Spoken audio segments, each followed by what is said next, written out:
All right, can you check it on my page, Baba Bashar?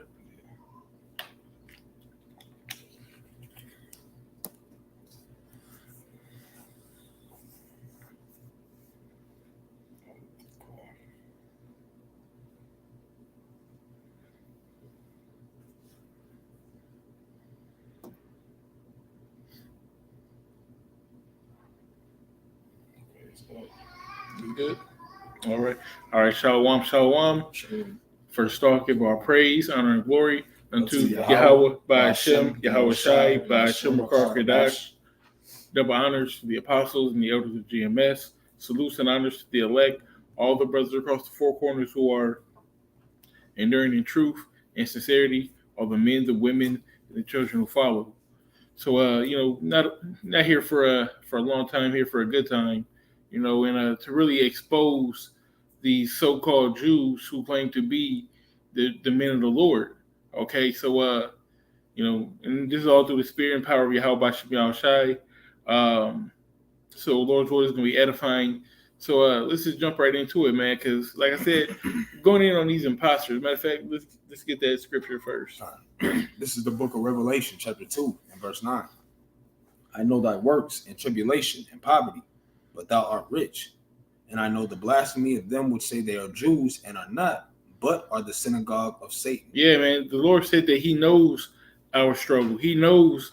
Read again at the top of it says, I know thy works and tribulation. Our tribulations is the day-to-day grind that we go through. The works that we put in for the Lord as well, that gets recognized as well. He knows who his true children are. Go ahead. But thou art rich. Right. Even though it seems like we coming from a place of poverty, even though it seems like we go through the struggle every day, we are rich in heritage. We are rich in the spirit. We're going to physically be rich when the kingdom of heaven time is truly to come.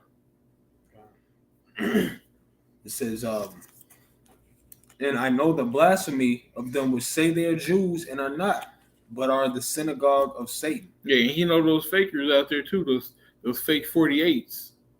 Okay? And we're going to get in on these 48ers right now. Matter of fact, go ahead and get that first article. This is an article from Wikipedia on the Balfour Declaration. The Balfour Declaration was a public statement issued by the British government in 1917 during the First World War, announcing its support for the establishment of a national home for the Jewish people in Palestine, then an Ottoman region with a small minority Jewish population. Right, so even before World War II, even before 6 million Jews or whatever they want to claim, in 1917, this guy Balfour declared that there should be a Jewish state. And then at the conclusion of World War II, that's when the Jewish state was erected or put together, however you want to call it, was formed in the year 1948. So, Baba Shah, can you get that Micah? Yeah. This is the book of Micah, chapter 4, and verse 3. And he shall judge among many people, and rebuke strong nations afar off. And they shall beat their swords into plowshares, and their spears into pruning hooks. Oh, read that one more time. It says the last part. It says, and they shall beat their swords into plowshares, and their spears into pruning hooks. Right. So they should beat their swords into plowshares, which are weapons. Swords are weapons. Okay. So they said basically it's not going to be a use for a sword. Or you're use it for a gardening tool, if anything. So that's.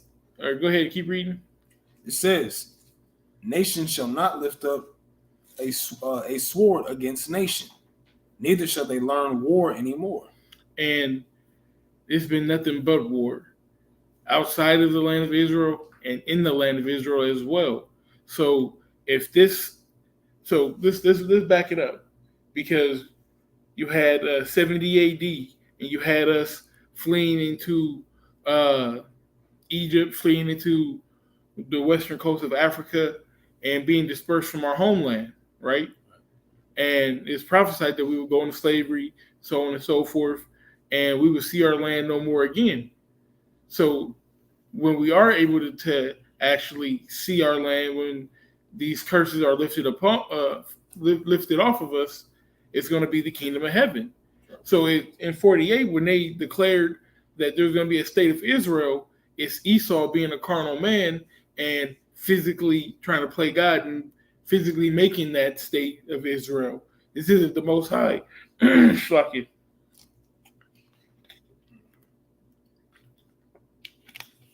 It's not the work of the Most High, prompting those so-called Jews up. All right, but he's allowing it to happen because prophecy. All right, because this has to happen. It's all a part of his great plan. All right. Can we get that second one? Come. So this is the wiki on the first Arab-Israeli war. It says the 1948 or first Arab-Israeli war was the second and final stage of the 1948 Palestine War. It formally began following the end of the British Mandate for Palestine at midnight on the 14th of May, 1948. The Israeli Declaration of Independence had been issued earlier that day, and a military coalition of Arab states entered the territory of British Palestine in the morning of 15th of May. So we just read in Micah that when it's time for the kingdom of heaven to appear, or when the Lord gives us the green light to have our kingdom, there's not going to be war. But when this Jewish state was put together in 48, the very same day at 12 o'clock, there was war. Right. They've known nothing but war. Totally contradictory to the scriptures. And this is Old Testament. It's not even New Testament. So you can't get around that. Go ahead, is there any more to that? Nah. It just goes into the details. I did have a quick precept. Yeah, go ahead. This is the book of Zechariah, chapter 9 and verse 6. It says, "A bastard shall dwell in Ashdod, and I will cut off the pride of the Philistines." Yeah. And when you look at the map, all right, the location of Ashdod is in the land of Israel. It's on the coast of Israel, next to Gaza. Matter of fact, let me. Got you right it's here. It's actually, I believe it's the south of Tel Aviv, okay, which is in the land of Israel. And who do you have dwelling over there now? Like the brother pulled out in the book of Revelation, okay? This is those who say they are Jews and are not, but are the synagogue of Satan, okay? This is talking about those 48ers, man. That's who's dwelling in the land and defiling it, as the book of Isaiah, it says a bastard should dwell in Ashdod. And it says, I believe in the book of Isaiah, it says that Ashdod they devour, roughly paraphrasing, that they devour the land in our presence. So we, as being the true Jews, the true Israelites, okay, we have to watch these people destroy our land with these parades and just all types of manner of wickedness, man. And we can't do nothing but wait on the Lord, all right? But there's a time coming for for cleansing of that land, right? That was into that precept as well. Kind of. You can get that Peters. Kind. I'm just getting here. The book of 2 Peter, chapter 3 and verse 13. Okay. 13. It says, "Nevertheless, we, according to His promise, look for new heavens and a new earth, wherein dwelleth righteousness." A new heaven and new earth wherein dwelleth righteousness. So, like the brother was saying, you got Tel Aviv, Pink City, the biggest gay parade. Okay, and that's just amongst so many other things that go on. All right, these people are they're unruly, they're unfair. They do a usury. You can't trust them. I mean, there are enemies. You're not supposed to trust them anyways. But just they're a base people.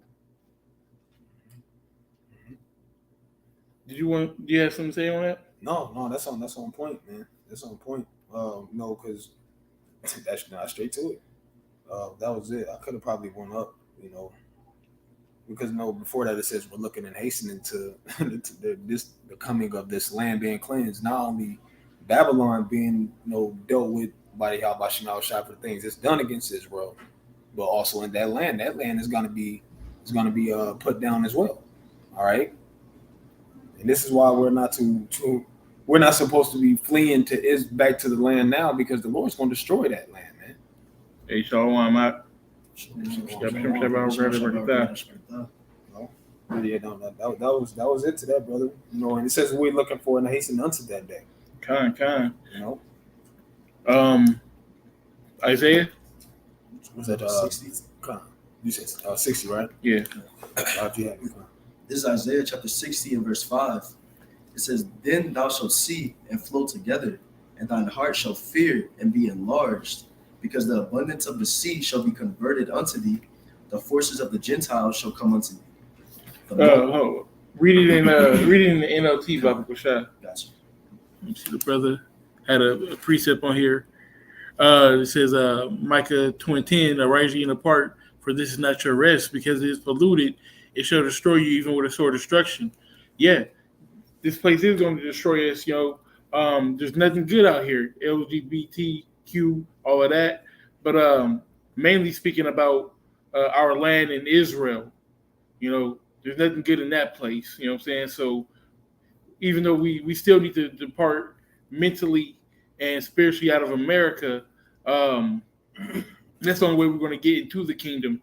But the focus is right now on those 48ers in our land and how they're not the rightful people in that land. I got that in NLT. Isaiah chapter 60 and verse 5. In the NLT, "Your eyes will shine and your heart will thrill with the joy, for merchants from around the world will come to you." And that's not happening in Israel right now. Israel is at war with pretty much everyone around it. Iran said the least of the flock shall draw them out. Why is the least of the flock going to draw them out? If there's no war, there'd be no reason to draw them out. Right? Go ahead. God. It says, "They will bring you the wealth of many lands. Vast caravans of camels will converge on you, the camels of Midian and Ephah. The people of Sheba will bring gold and frankincense and will come worshiping the Lord." Yeah, man. So that's how it's going to be in the kingdom. The riches are from all these nations are going to flow onto us. Nothing but hate is flowing towards that land in these days.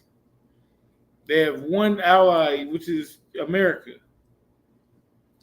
"The flocks of Kedar will be given to you, and the rams of Nebaioth will be brought from my altars. I will accept their offerings, and I will make my temple glorious. And what do I see flying like clouds to Israel, like doves to their nests?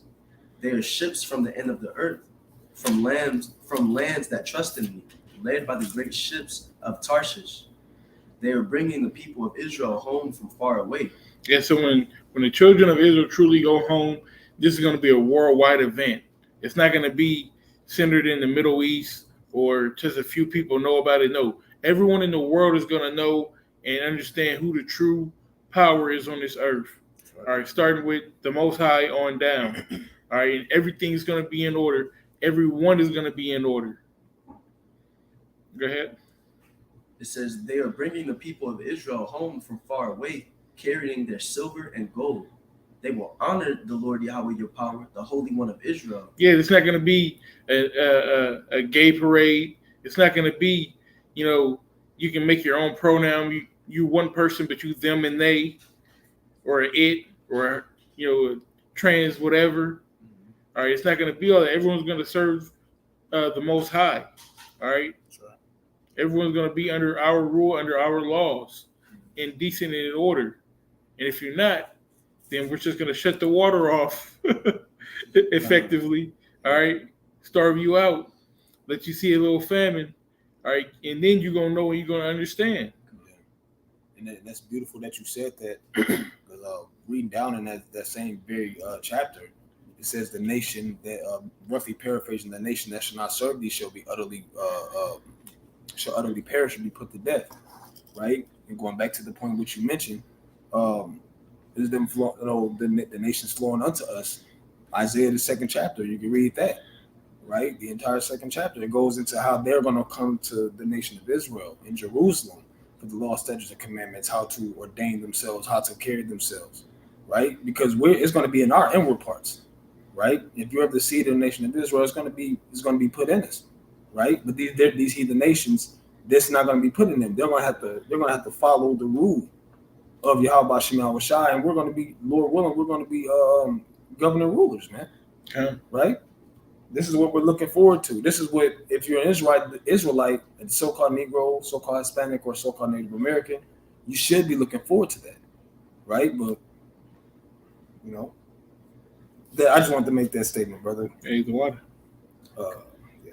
And it says, they will honor the Lord Yahweh your power, the Holy One of Israel, for he has filled you with splendor. Foreigners will come to rebuild your towns, and their kings will serve you.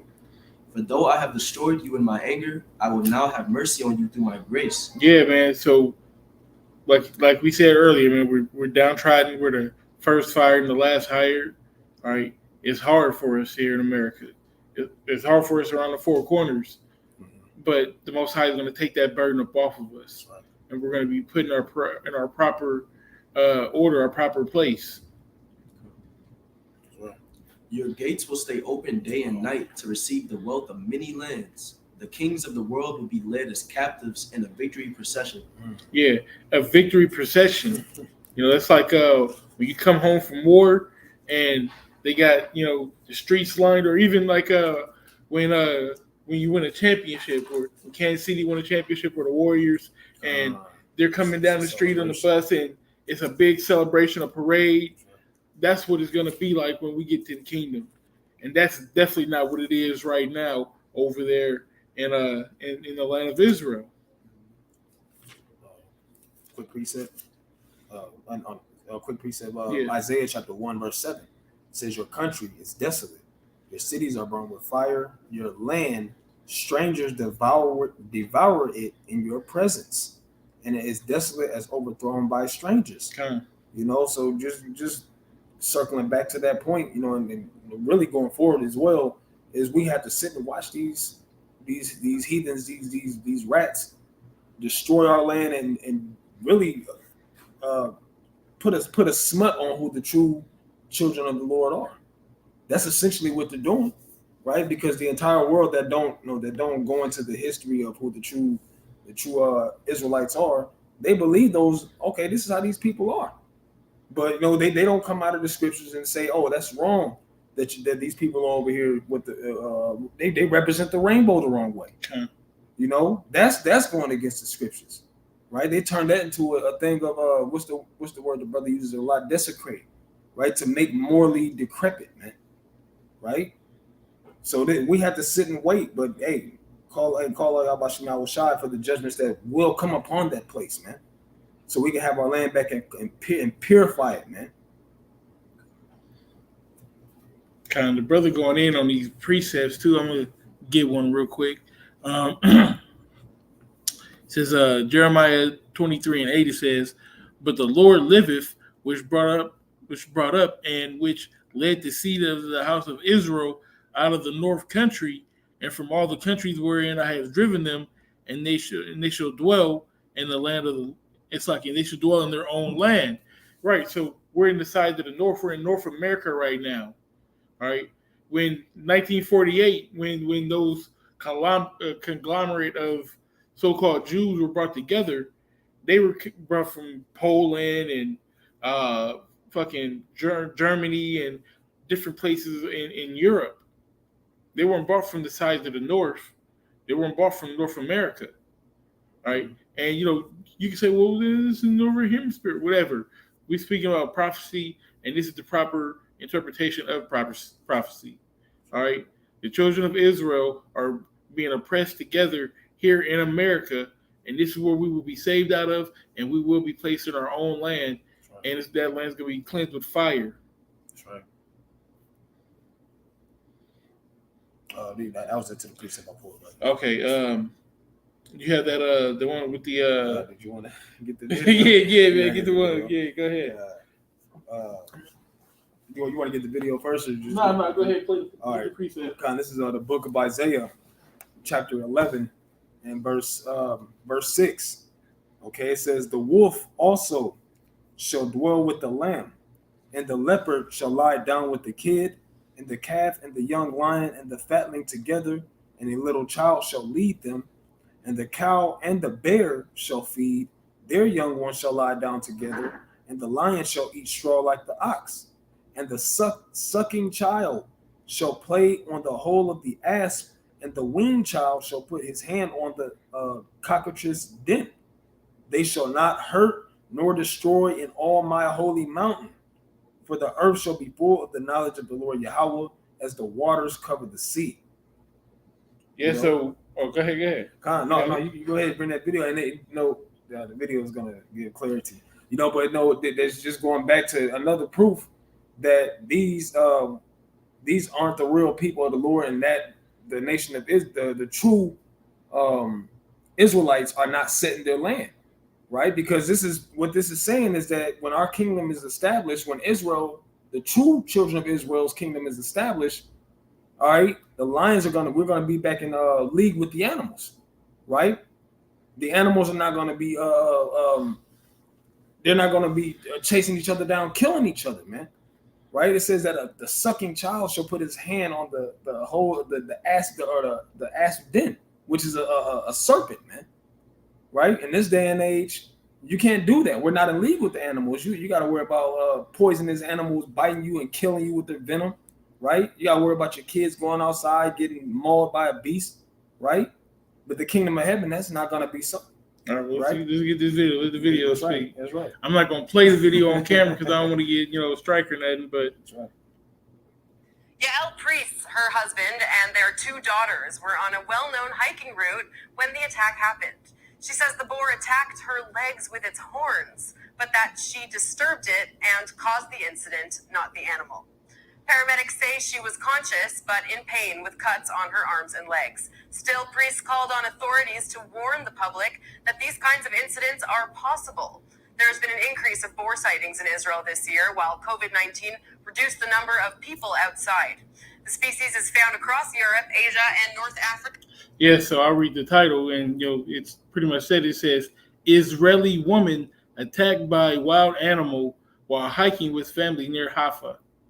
So if in our kingdom, that's not going to happen. We're not going to be attacked by wild animals, just like when Elisha called down the she-bears, or when they weren't keeping the laws in the heathen that were in our land in Samaria, and the lions were taking them, and then they brought in a Levite, and then they kept the laws, and the lions didn't do nothing, right? The lions would never do that to us in our kingdom. A wild boar is not going to attack us in our kingdom. But because this is not our place of rest, because we're not in our kingdom, we're still vulnerable to wild animal attacks, things of that nature. And the animals are fed. The animals are fed up with Esau Edom, man.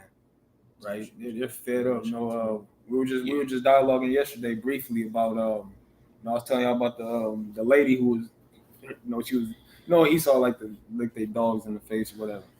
So the dog, she was talking to her dog, kissing her dog, and the dog bit all this off. Now she had like these animals are fed up with the way things are going. The earth, it says the earth mourneth. The way things are being ran on this earth, right? Everything's turning against Esau, the beast and the earth itself. It says, may I get a quick precept? Just briefly. It's Isaiah 24:5. It says, the earth also is defiled under the inhabitants thereof, because they have transgressed the laws, changed the ordinance, broken the everlasting covenant. Therefore have the curse devoured the earth, and they that dwell therein are desolate. Therefore the inhabitants of the earth are burned, and few men left. Right? So it says the earth is defiled under the inhabitants thereof. And who's ruling this earth right now? Right? Go to Job 9:24. Okay? Plain and simple. And this is why things are happening the way that they are. Okay? I'm going to get the brother's precept. It says, Sirach 39:30, teeth of wild beasts and scorpions, serpents, and the sword punishing the wicked to destruction. Mm-hmm. And that's going to continue until our kingdom comes, man.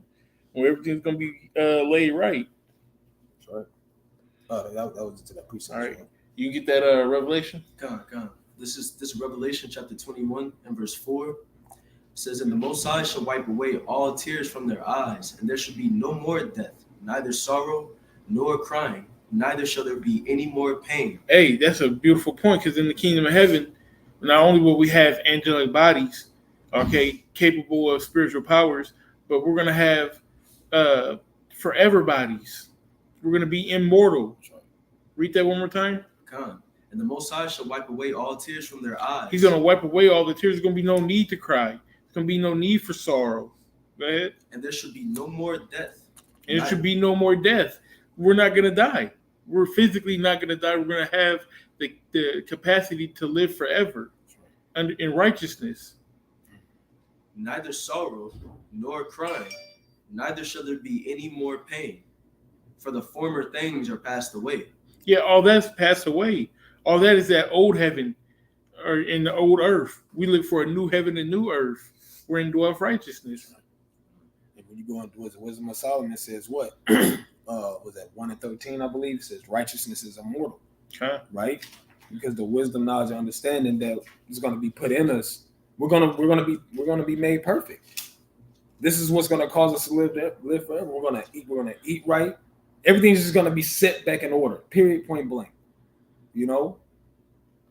I had to bring that out, man. Righteousness is immortal, right? And this is why, hey, right now in this kingdom, what it says that we're the average individual, roughly paraphrasing, to live is about 70 or 80, man. You know, we're walking on concrete. We're eating GMO foods, processed foods. The air is polluted. You know, so much things going in this earth that's bringing our stature down physically, right? It's causing us to die off before, and not live the full age of like they used to in the book of Genesis, man. Okay. You know. Y'all got anything else? No, All right. So with that being said, those all y'all were edified, and throughout to everyone who watched the video, all the comments and scriptures, and we give all praise, honor, and glory unto Yahweh, Ba'ashem, Yahweh Shai, Ba'ashem B'Kar Kedash. Double honors to the apostles and the elders of GMS. Salutes and honors to the elect, all the brothers across the four corners who are enduring in truth and sincerity, of the men, the women, and the children who follow thee. Shalom. Shalom.